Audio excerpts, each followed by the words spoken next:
c'est vrai que je me suis intéressé à transformer le Vieux-Port.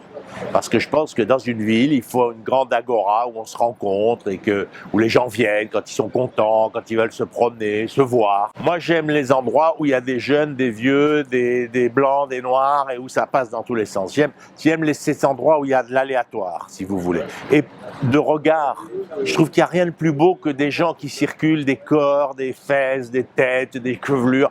Je trouve que c'est le plus beau spectacle de la ville. Bon, et à Marseille, il n'y avait pas ça. Parce que le Vieux-Port, c'était une autoroute. Et puis les gens qui ont des bateaux, c'était petit à petit approprier les quais. Donc ça fait 4 ans, je me suis d'ailleurs fait élire que pour ça, pour transformer cet espace. Donc faire un immense espace, et ça va continuer, il y a un grand jardin qui sera construit derrière. Donc c'est vraiment l'idée de faire un centre extrêmement ouvert. Mais ça c'est le cœur, mettre le cœur en route. Puis la deuxième chose, c'est que cette ville ne trouvera sa puissance que dans une grande métropole, un grand projet urbain qui va intégrer en gros la moitié de la région. Il y a 2 millions de personnes, il y a le port, il y a la high-tech, il y a les universités. Arrêter ce petit découpage politicard de petites communes qui n'avancent pas et faire un grand projet politique.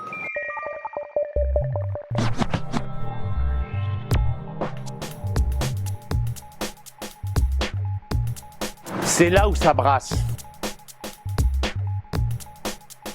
Des endroits incertains, on ne sait pas très bien si on est en sécurité, si on n'y est pas, etc.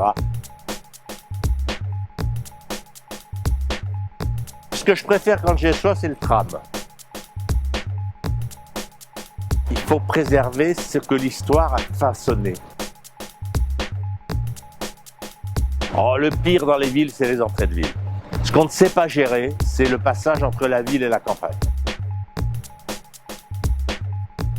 Le cœur battant, si vous voulez, ce qui fait vivre une ville, c'est sa jeunesse.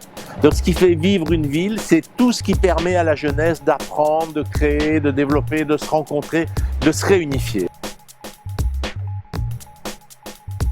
La banlieue, c'est un passage. Et donc je pense que les villes ont besoin de lieux de passage parce qu'il y a des gens qui arrivent, qui apprennent, qui s'affrontent, ça fait du bruit.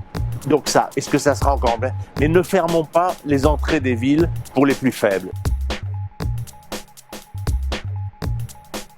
Je pense qu'en ce moment, on a tellement peur qu'on produit beaucoup plus des trucs pour dire pourquoi on a peur que pour être capable de penser l'utopie. Ah, c'est la société numérique. C'est, si vous voulez, le fait qu'on est dans un monde collaboratif et que ça veut dire qu'on sera en réseau avec qui on veut. Et ce qui est extraordinaire dans ça, c'est que on n'est pas obligé de fréquenter son voisin avec le réseau collaboratif, mais on peut avoir de la solidarité tout près. Comme on a des réseaux dans le monde, si on veut échanger un appart entre New York et Bondy, on peut aussi effectivement trouver un mec pour une partie de cartes. Et donc ça, je crois que ça va complètement transformer la ville.